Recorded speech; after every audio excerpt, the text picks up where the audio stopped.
Welcome back to another SaaStr Insider webinar. If you're new here, if you're tuning in on the live stream on one of our various social media channels, we do these every Thursday at 9. These are our SaaStr Insider, really focused on SaaStr partnerships, how to get involved more with SaaStr.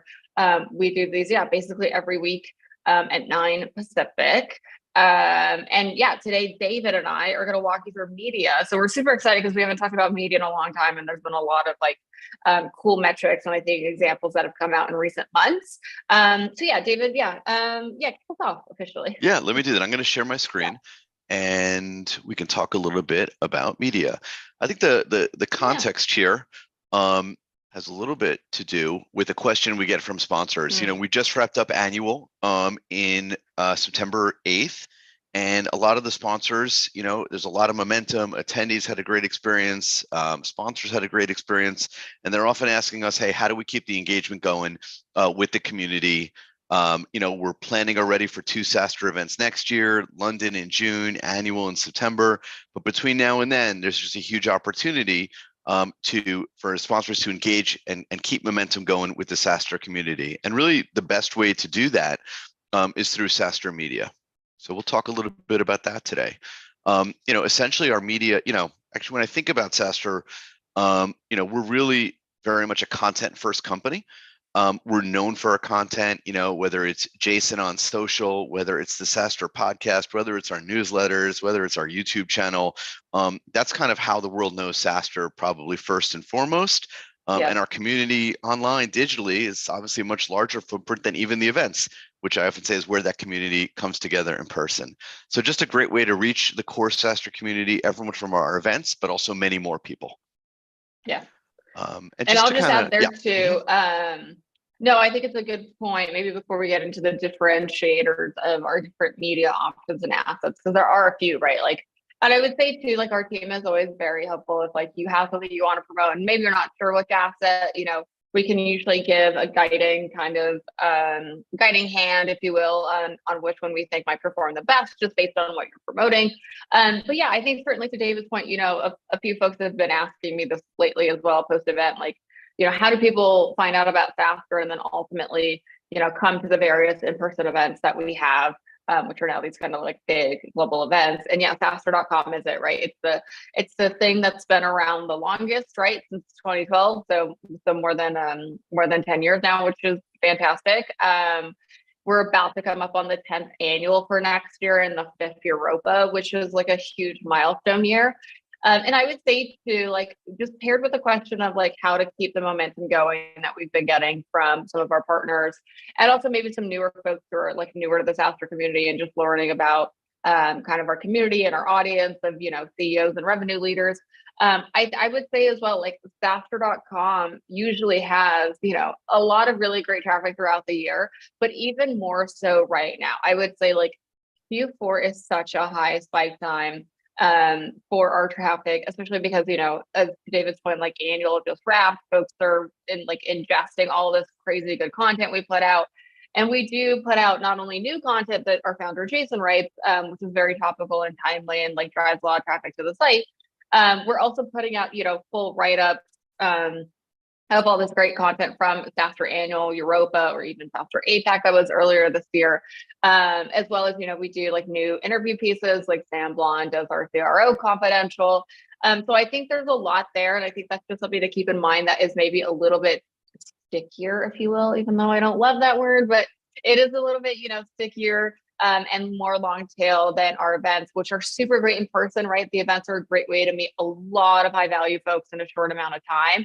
And I feel the media is a great long tail way to get in front of these people throughout the year, right? It's a great way to keep the momentum going and also create demand, right? If you're either newer to the SaaStr community or you're one of our returning sponsors, either way, right? It's great to get top of mind for these folks, to drive some demand, right? To actually, get leads throughout the rest of the year in front of this audience that is continually coming back to SaaStr because we keep putting out, these really great assets all year long. In addition to these events that are maybe more timely. So I think that's, that's kind of how the dynamic of the content is and how people kind of ingest it, if that's helpful. We've got a few different assets here when it pertains to media that we'll start to get into. Yeah, I also love the idea of coming to us with your goals, right? So Yeah. what are you trying to promote? Do you have a product launch? Do you have new thought leadership that you want to disseminate? Are you rebranding? Are there, is there a new push around a certain theme for the year? And we can help guide you to different assets or combination of assets. So that's just a good way to think about it. Think of us as kind of a little more of a consultative partner to figure out how to achieve your goals. And we talked about demand gen. I think one of the other powerful opportunities is building your brand, and I think there's no better way than the SaaStr podcast. I think, Amelia, what did we get? Almost 250,000 downloads a month.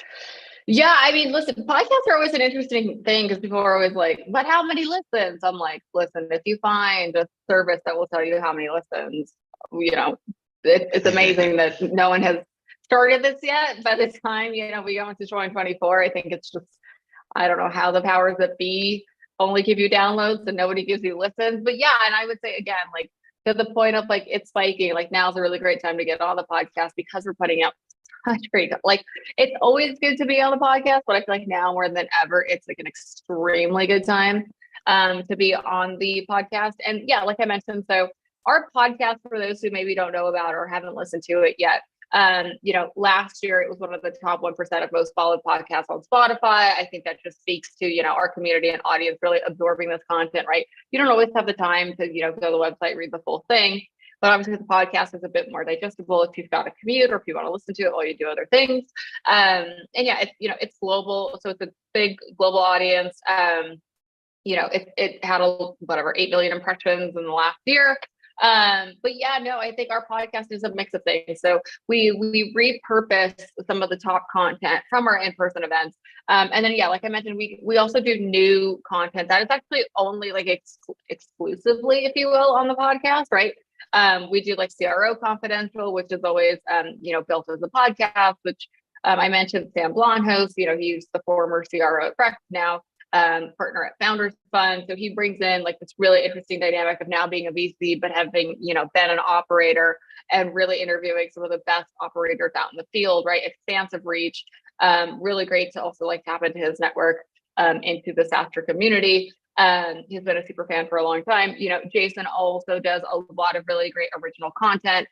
Recently, he's been doing, these series of either 5 interesting learnings. So you'll see those on the podcast. If you've seen that on SaaStr.com, he'll usually do like a audio version that's a bit different for the podcast. So it's like 5 interesting things you can learn from, some of the most biggest public companies out there today.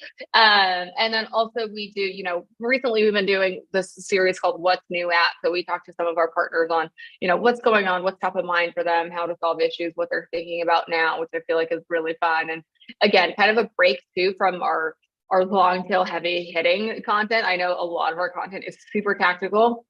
And a lot of people are like, there's almost too much content. So I feel like those series have been really nice to balance out our podcast themes. And then, yeah, I would say too, sometimes we cross promote things with like 20 VC that Jason does. So those are kind of like the core elements of the podcast episodes, but no matter what episode you're on, it hits our core audience of, CEOs, founders, and revenue leaders around the globe. And it's really great because these are evergreen, right? So what we in particular see about the podcast is, most folks will still listen to the best episodes months, if not actually even years down the road. Like there are still some people listening to some of our early episodes because, the nuggets and tidbits of advice are that good. So yeah, I really love the podcast to promote something, especially evergreen, right? Like something that you're always doing, something that's always on that you just want to keep driving home and have a, multi-touch point. The podcast is a great way to do that. Yeah, and they last forever in terms of those They ads, right? Forever, they're embedded, and yeah, it definitely has a big long tail effect. And then our newsletters, right? And today, SaaStr has 3 different newsletters, each of which have sponsorship opportunities. We'll talk a little bit about the differences here. But essentially, like the SaaStr Weekly is the original SaaStr newsletter. It's our largest list. I think it's a little over 90,000 people get the SaaStr Weekly every week. And there's just a great opportunity to reach the community there. So again, the largest list, big impact. SaaStr Daily has grown a lot. It comes out 3 times a week, and it's a little more like again, more frequent. It's a smaller list size, but still substantial. I think it's about 70,000. people on there. Yep. So that's another option. And then the last one is SaaStr Insider, which is really great. The SaaStr Insider, we often call it like a twofer. So actually the content lives on LinkedIn and the subscribers are through LinkedIn, where we have a really vibrant, social community who follow SaaStr, follow Jason. And so when you subscribe on LinkedIn, you get, every time a new issue comes out, you get an email in your inbox, and you also get an alert like in your LinkedIn app. So that's really cool. And then the content on there has a bit of a viral nature to it because it's often shared and commented on, etc. Those are the three different options. And I have some examples coming up for the daily and the insider of what some sponsors have done in the past couple months that have been pretty successful. So I think we'll dig into that. Sounds good? Yeah, let's dig into it. I feel like our newsletter too, worth noting, we've not even updated this yet because it just happened yesterday. The LinkedIn Insight, the SaaStr Insider, which goes out on LinkedIn, which to David's point is a twofer, right? I feel like we've been getting this question a lot lately of like, partners are like, how do I tap into specifically Jason's network? The Insider is published via his LinkedIn profile, so it's his authorship. And actually, as of yesterday, he was just named the LinkedIn top voice. So like, that's super exciting. I think it gives it even more gravitas to the Insider. And it's the best way if you specifically are like, I want to tap into his social media presence, like that's the way to do that, right? So people do ask us for that, actually not specifically. And so that's where they've seen good traction on the Insider. Yeah. Yeah, let's start right there. Let's go a little bit into the Insider. Yeah. We'll start with the Insider. Yeah, it's going out, 2 or 3 times a week, I think. I've seen it usually 3 times a week. Yeah. And you get a really large, ad unit, which is embedded in the content, and also in the email. So and that content again lives on LinkedIn.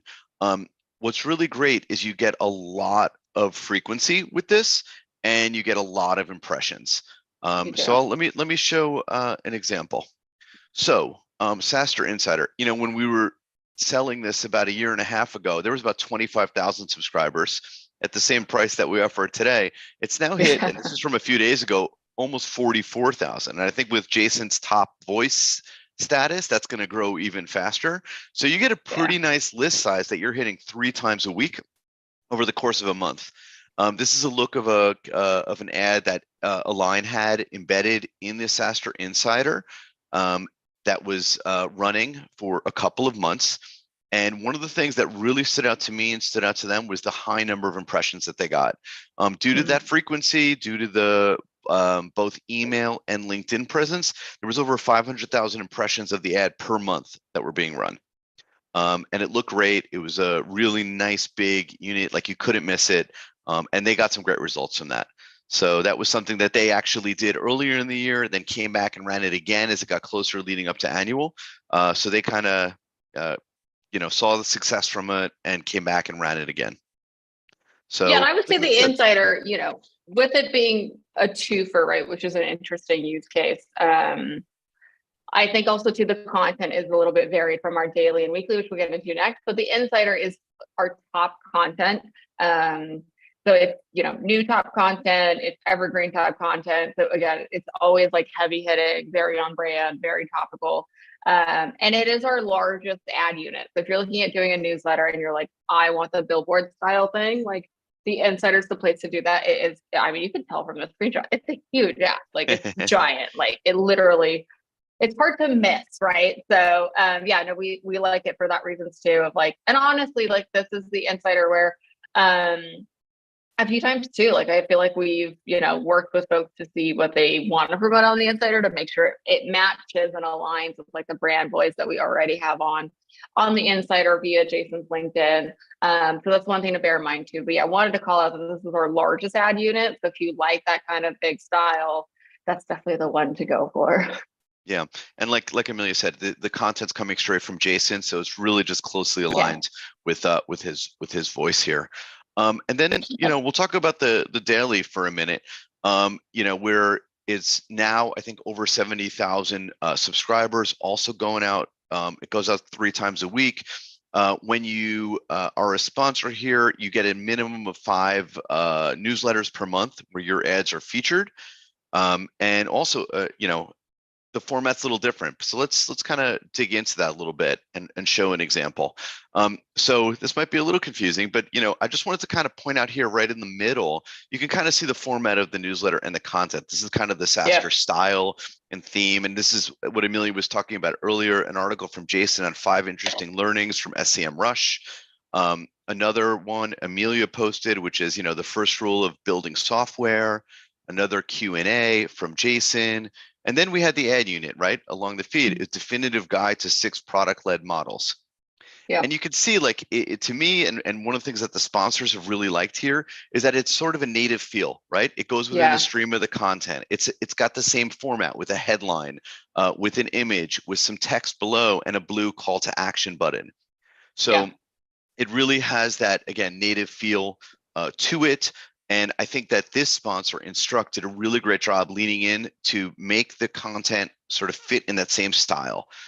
They really focus on content that was valuable to the SaaS community, valuable to founders, and it was a seamless ask, right? It took you right to a guide on a really hot topic within the community of PLG.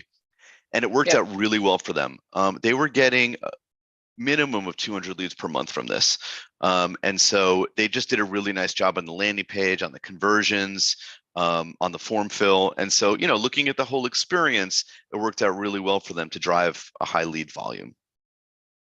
And that's not everyone's goal, right? Some people just want brand. Some people actually don't put anything behind a form wall. So again, we could talk to you depending on your goal. Some people just want site visitors and they want to have as frictionless experience as possible. And that's worthy, right? So no, I think those are really great call outs on the daily. Look, I personally really like the daily.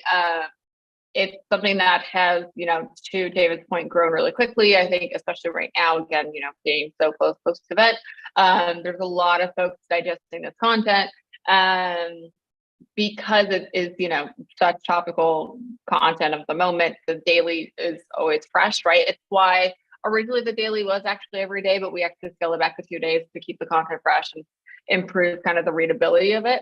I love that when, ads look native, those are the ones that perform the best. So, the Instruct one is a really good example of, it is something we do talk about product-led growth at SaaStr.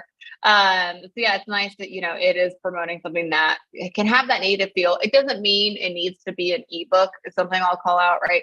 We've had other folks have a native feel, like I know Booking.com just did both the daily and the weekly, and theirs was more like it looked native, but it was to promote, booking their travel to SaaStr annual, right? Which was highly topical, hot, top of mind for a lot of folks in the months leading up to the annual event. It looks like a native ad the same way this one did, and that one still got a lot of clicks, right? Even though it was not a strict like download this ebook. So keep in mind, it does not have to be an ebook. We've seen limited time offers to our audience work well. I know a while back, like Snowflake did one that was like a startup challenge that also, looked native, also did really well. So if you have something that is newer, like a new ebook, new product launch, new something you want to promote, limited time offer with, the holidays or Q1 coming up next year, that's where the daily really shines. I'll just, comment that these same units are available for the SaaStr Weekly. We have some options there if you just want to do display, or if you want to do this more native feel content, that's available to you too. So I didn't highlight one of them here, but that's available in that as well. And some folks come in and they just want the weekly or they want the daily, and they're all good options. All good options. We did the insider already. This is the weekly that we just spoke about. And so, here are the details, and then also the podcast, right? I definitely recommend going to wherever you get your podcast, right? I listen to them on Apple. You can hear like the 15-second pre-roll, post-roll ads that our sponsors have. They're all professionally recorded in terms of a voiceover. They're really easy to execute, really low lift. Like you really just need a pretty basic 15-second script about your product. And again, great for branding. And we have plenty of examples that we can point you to if you're interested. Yeah, and I would say, listen, like again, if you're confused by the newsletters at all, like which one is the best, right? We can help guide you towards. You may have an inkling based on what we've said, but if you're like, hey, you guys tell me, like this is what I want to promote. You tell me where you think it would have the most traction. We do that a lot with our newsletters because there are 3 of them, right? I think if you're like format agnostic and you're looking at, newsletter plus podcast or one or the other, I would say the newsletters that perform the best do have some sort of driver, right? Again, a limited time offer, an ebook, something new you're promoting, a webinar. We've had people promote their own webinars on it. Something, or digital events, right? Like something where you can drive folks and actually capture names for like pure lead gen. Those work really well in the newsletters. I would say those are harder to work well on the podcast because it's an audio format, right? So just one thing to bear in mind is like, it does work a little bit better for something that's evergreen. It does also mean, to David's point, it's a bit of a lower lift to do the podcast because you don't have to ask, your marketing team to go make a landing page, track the UTM, do all that, refresh it, get new ad creatives, all that kind of stuff. Switch it out. Like it is some work, right, to do these newsletters right and have them perform. And when they, we have had people do that and they've obviously performed really well. I think when I looked at Booking, they had like, I don't know, their daily ad had like 700 clicks in like the month pre-annual. It was a lot, Nice. right? So yeah. And then, the podcast though, if that seems a little bit overwhelming, it's a lot easier. You just come up with a script and that is it. Like usually in their scripts, folks put, visit whatever, Twilio.com for more details or something. Not to say that you shouldn't make a landing page as well on the podcast, but if you don't have the bandwidth to do that and you really want something plug and play to just drive somewhere existing on your website, the podcast is a really great way, low lift way to do that, right? You just come up with a script, or if you're even like, here's my thing, you come up with the script, we can do that too. And then we voice it over, we cut it in. It's really easy. Like it literally takes 10 minutes sometimes for folks who are like, here's my script, and then that's it. It's quite easy to do. If that's something where you want to drive, again, more awareness, but maybe don't have as much bandwidth or marketing resources, the podcast is fairly easy to execute on. Cool. So in terms of spots, we, spots typically sell out about a quarter in advance. So right now is a good time to be thinking about Q1. There are a couple spots available in November and December in each of the publications or the podcast. So really recommend that you reach out to us and let us know what you're thinking. Let us know, what some of your goals are around marketing for the quarter and a year push, and also thinking about into Q1. Another thing that folks do, and typically what sells out, are the months right before leading up to an event. So with just looking ahead, with SaaStr Europa happening in June, I definitely expect April, May, June to be really booked up with sponsors looking to build momentum heading into the London event. And then the same thing goes for annual. We see sponsors typically booking up July, August, September to make sure that they have presence in addition to the event. So that's something that is been popular every year, and definitely recommend to start having those conversations. And if anyone wants this deck, we'll make it available. Just let us know. And I think we covered it all. Yeah, no, I think thanks for doing this. We've been trying to keep these to about 20 minutes or so as we've been doing these preview and kind of like wrap up. Thanks for spearheading this and shouting about media. Again, I think SaaStr is so big, and we always forget sometimes too, right? We've got this entire media arm that folks sometimes are like, can I promote that? Can I get in on that? And the answer is yes. Again, it's, some folks have used it like complementary to the events, but not to say you have to, right? Like because of how we do our content, there is high traffic year round, especially I would say Q4, which is now, and then Q1 upcoming, right? People are trying to start the year, trying to get their boots off the ground, et cetera, and all that. And so it's always a good time for our content. And then, the events kind of take us through the other 2 quarters of the year. So that's kind of a nice natural fit. I think these are really great assets either way. I think we always say about our events that there's no bad booths for sponsors. I would say for media, there's no bad placements for media. You're gonna get the SaaStr audience no matter which one you do. It's just a matter of which one we can work together with you on to see which one might have the most impact on whatever it is you want to promote, right? So, there's no bad asset. You're either getting on the SaaStr podcast, which is an audio format that's a bit more evergreen, or the newsletters, which are more lead gen, more timely, right? Which is never a bad thing either. Amazing. Well, Amelia, thank you. Good chat. Yeah, Thanks good everyone chat. for tuning in, and yeah, we'll see you next week. We'll see you next week. Thanks, everyone.